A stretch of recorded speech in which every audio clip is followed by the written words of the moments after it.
Hello class, good morning. So today our lesson is understanding ratio and proportion.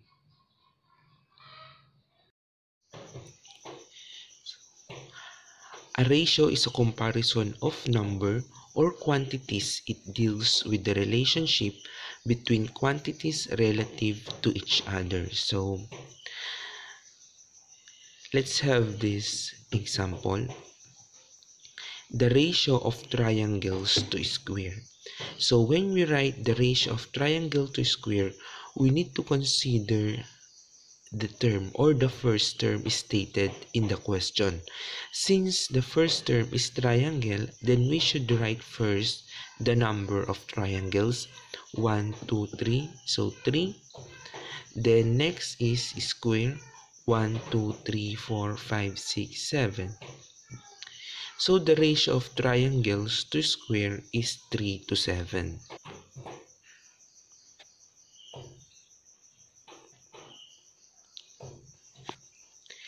Next is the ratio of number of triangles to number of shapes. First, how many triangles do we have? We have 3 triangles. And next, number of shapes. How many shapes do we have? 1, 2, 3, 4, 5, 6, 7, 8, 9, 10.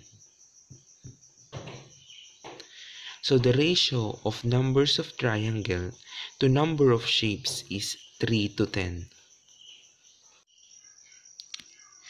So let's compare the number of butterflies to the number of dragonflies using ratio. We have 4 butterflies and 5 dragonflies. So the ratio of number of butterflies to the number of dragonflies. Since the first is butterfly, so the first term must be butterfly and the second term must be dragonfly. So the ratio of butterfly to dragonfly is 4 to 5, but it can be written as 4 to 5, 4 to 5, and 4 out of 5. We read this as 4 to 5, not 4/5, because this is in ratio. So the numbers in ratio is what we call term. So this is term.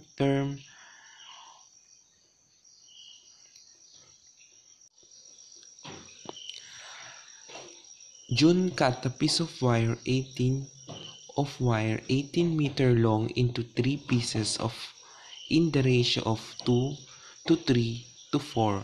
What is the length of the longest piece? So the first thing that we need to do is to add all the units. So 2 plus 3 plus 4, we have 9 units in total. And the number of meters is we have 18 meters. So we need to get the value of 1 unit in meter. So 1 unit is equal to how many meters? So for us to get this, simply divide 18 to 9 because we have 9 units in total and we have 18 meters in total. So 18 divided by 9 is 2.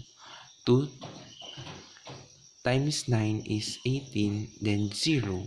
So it means that 1 unit is equal to 2 meters. So after we write that, just divide or just multiply the 2 meters to each unit. So since this is 2 unit, then 1 unit is equal to 2 meters. 2 times 2 is 4.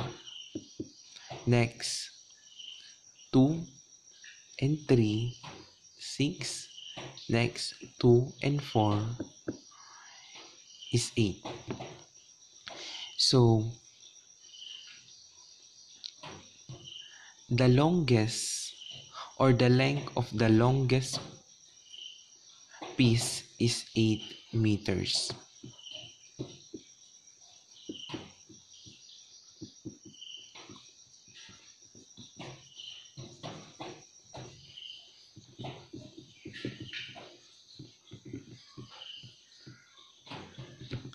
So as you can see here, if we add all, 4 plus 6 plus 8 is equal to 18. The ratio of the width of a rectangle to its length is 1 to 2. How long is its width if the length is 12 centimeter? So the ratio is 1 to 2. Then what if the length is 12 centimeter? So it means that 2 units is equal to 12 centimeter. So how about 1 unit? So we can say that 1 unit is 6 centimeter. Since the ratio or the original ratio is 1 to 2. So if the length is 12 centimeter, it means that the width is 6 centimeter. So let's proceed to equivalent ratios. So equivalent ratios express the same relationship between numbers, or in short, equivalent fractions. They have the same value. So here we start with 7 to 5. So we just multiply the numerator and the denominator by 2. So we can get 14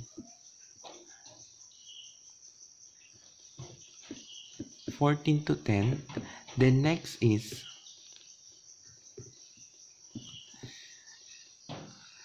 multiply the numerator and the denominator by 3. Then we can get 21, 15, and 7 fifths. If you simplify 14 to 10 and 21 to 15, you will just get 7 to 5. So it means that these 3 ratios are equivalent. And when two equivalent ratios can form a proportion.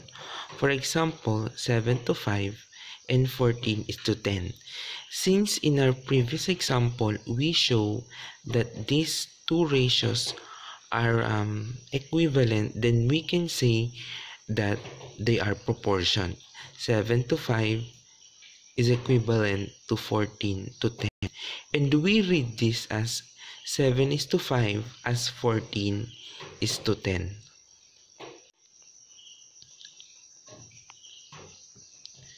The outer term in proportion is what we call extreme. And the inner term is what we call means. And for us to identify if two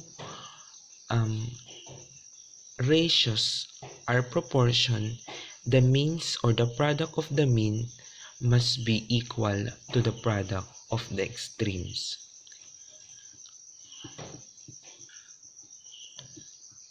Product of extremes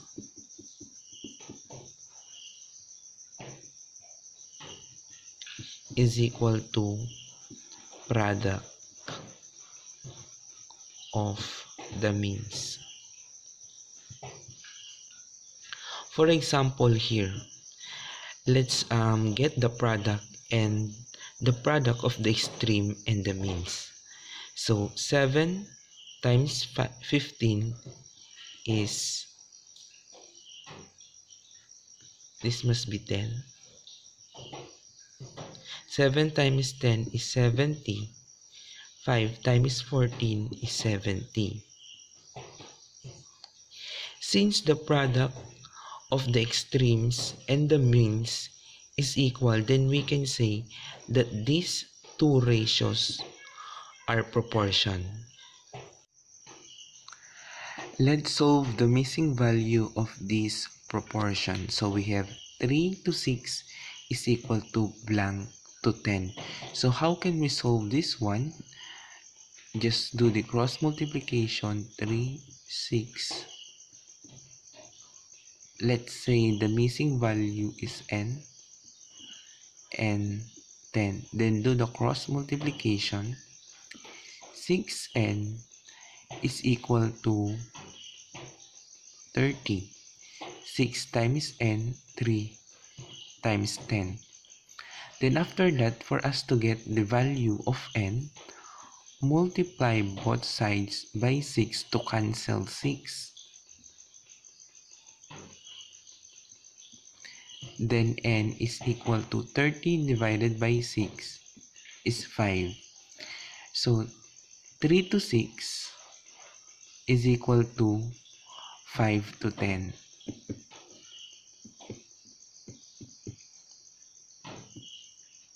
Next example, 5 to 4 is equal to 15 to blank or n. 5, 4, 15, n. So again, multiply. 5n is equal to 15 times 4 is 60.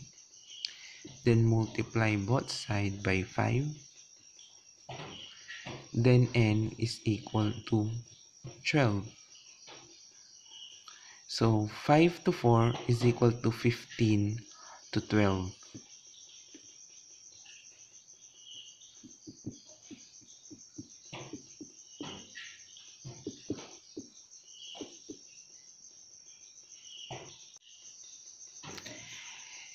Simplify the given ratios. We have 9 to 15 and 8 to 12.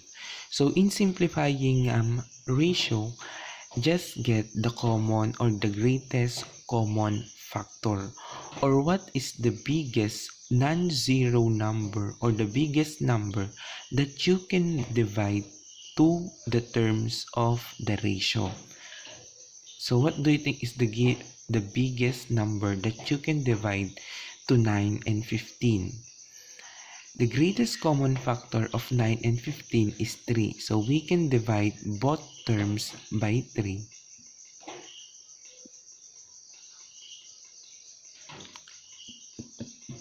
So 9 divided by 3, 15 divided by 3. 9 divided by 3 is 3. 15 divided by 3 is 5. So the simplest form of 9 to 15 is 3 to 5. Next is 8 to 12. What is the biggest number that you can divide to 8 and 12? The number is 4. Or because it's the greatest common factor of 8 and 12. So 8 divided by 4 is 2. 12 divided by 4 is 3. So the simplest form of 8 to 12 is 2 to 3. And the simplest form of ratios is actually equivalent. So 3/5 is equivalent to 4 or 9, 15.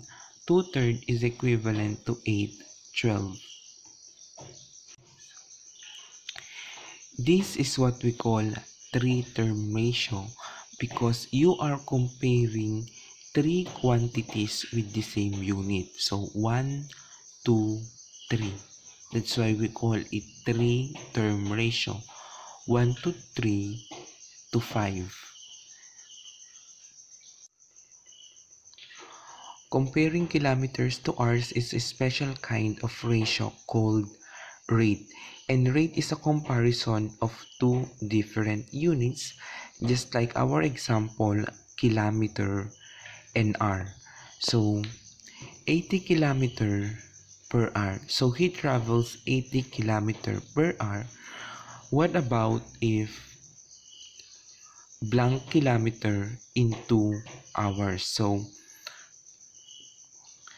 we can use the way we solve proportion, or the way we get the product of the means and the extremes. So 81 to blank or n 2. So just cross multiply 1n is equal to 160, or let's say that n is equal to 160. So it means that